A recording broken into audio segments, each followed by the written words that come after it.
to discuss the Los Angeles Rams. They defeated the Buffalo Bills in an epic showdown uh, this past Sunday, and yeah, it was a great game. It was a great offensive showcase from both teams. I mean, one both played a hell of a football game.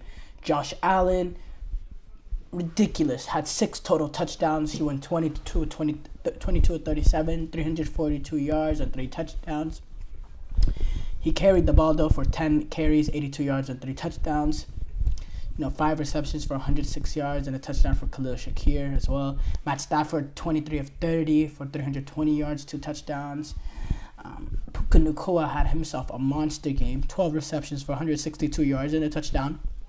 That big touchdown late in the ball game to seal the deal, I guess, for the Rams, to give them a 2-possession lead late in the fourth quarter. And yeah, it was a sensational ball game. We got to see a lot of offense. I thought the Rams were pretty comfortable throughout a duration of the game.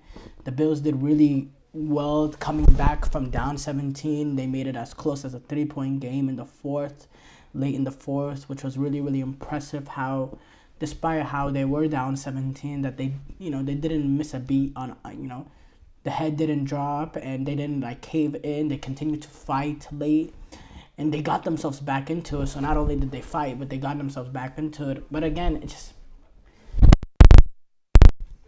the defense let them down in this one. In an alarming way, honestly, the defense let them down. And I'm not saying it should be overly alarming, because this is they haven't sent an example for, this sort of defensive displays this season. I thought as a unit defensively, they've been, solid. Not a great defense, but a solid defense that, and in this one, they just couldn't get the stops and they couldn't stop the bleeding. I mean, it seemed like, especially in that, earlier on in the game, it seemed like for every time Buffalo scored, Rams came back and scored twice. And then, down the stretch, the Bills are able to make it a 3-point game through the touchdown of Mac Hollins. That last drive, the drive that ends up with a Puka Nacua touchdown, the Rams just don't do enough to, the Bills, they just can't get that stop.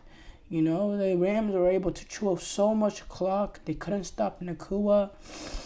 They got the Rams in a 3rd and 17. And the Rams are able to pick up 12 yards or so, make it a 4th and 5. Sean McVay decides to go for it. Why? I really have no idea. I wasn't a huge fan of that decision, but it turns out to work out, despite, there was a false start on that right tackle, should have been called. But they end up getting the first down. I believe it was, who was it that caught it? Yeah, it was Tutu, right? Yeah, Tutu Atwell ends up picking up that first down. Then the Bills do a good job of getting them to a 3rd down again, 3rd and 5 this time. And then it's a little bubble screen to Puka, or tunnel screen to Puka Nacua. Bubble screen, tunnel screen, whatever you want to call it. Cooper Kupp with a great block. The Rams right tackle does a great job getting to the edge as well to be able to block Teron Johnson. And Nacua has a bunch of green grass ahead of him to the end zone, and then it's a 2-possession game with a minute 54 remaining, and yeah, it's over. I think they ended up blocking the PAT attempt as well. So it's actually 35-44 game, but still, it's over. The Bills were able. Something got in my eye. The Bills were able to get a late touchdown to make it interesting to force the onside kick attempt. By the way, there was a questionable decision as well by Sean McDermott on that drive as well, to go quarterback sneak, with a minute and some change remaining when you need a touchdown and an onside kick, to win the game. And they end up getting they eventually end up getting in. Onside kick comes with a minute remaining, and the Rams recover. And the Bills end actually had 3 timeouts, so they forced the Rams to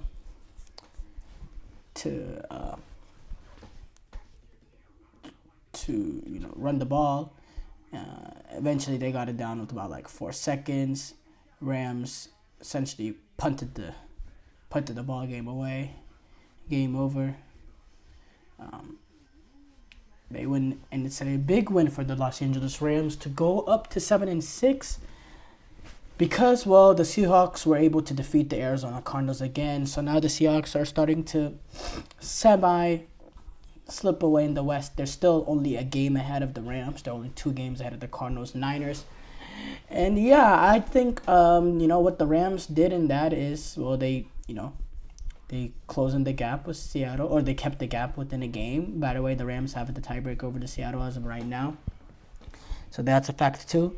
But what they also did was they made that Rams 49ers game, because the Niners are also coming off a big blowout win over the Bears, completely destroyed the Bears. They were up 24-0 at halftime. Coming off that game,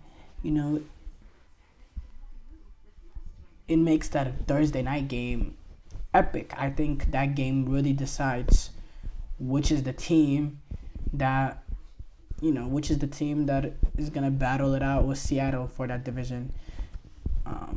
That game is a huge, huge game. Can be a momentum-turning game for both teams.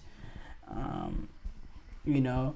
think the Rams, they've been inconsistent this season. This is a team, they beat the Buffalo Bills, who are sitting second in the AFC, but they've also lost to some pretty wild teams, I have to say, in my opinion. Losing to the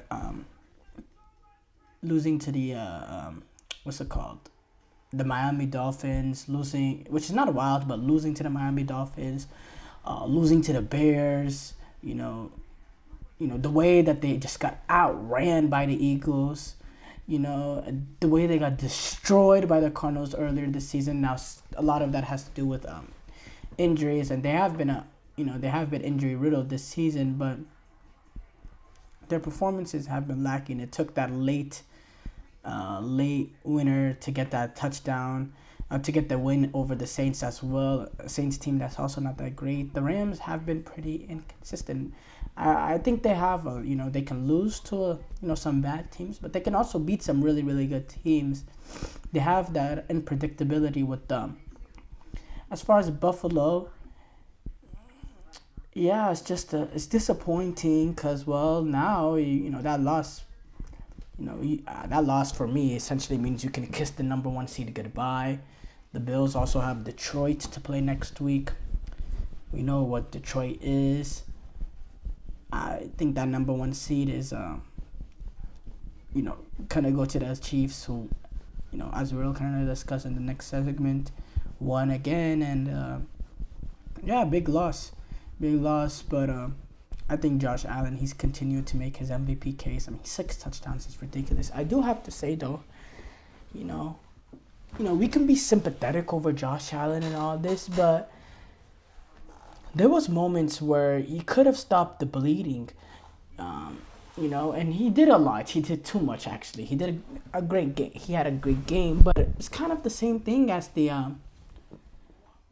Chiefs divisional round game, where he did everything he can, but he just couldn't get over the line. And, sometimes you have to do even more than everything you can going up against great quarterbacks. And it just seems like he's always coming short in the big moments. And sometimes it's not his fault. Sometimes I can blame him. Like, I'll blame him for the Kansas City Chiefs game last year. I believe he didn't play to the level that we've seen him play. Like this season, he wasn't that player in that divisional round. Sometimes, that Cincinnati game as well, the year before they got eliminated, sometimes his performances drop in the playoffs in certain big games. And then sometimes it's not his fault, but the common denominator is he's not doing enough to get over the line. Whether you want to say he had this amount of stats and he scored this amount of points, common denominator thing, the common denominator is that he hasn't done enough. He hasn't been able to get over the line, you know? And at the end of the day, you know, if the Rams score 42 or 44, Josh Allen, you got to score 45. If the Chiefs score, what was it in that AFC Championship game? What was the score? It was, or the AFC divisional game. It was 42-36. If the Chiefs score 42, Josh Allen, you got to score 43. Sometimes you have to go above and beyond, and he's never proved that he can do that. Quite frankly, I mean, I'm not trying to be a contrarian or anything, but you know, y'all can give him the MVP, but I still think he's in there. You know, he's pretty overrated. He's pretty overrated.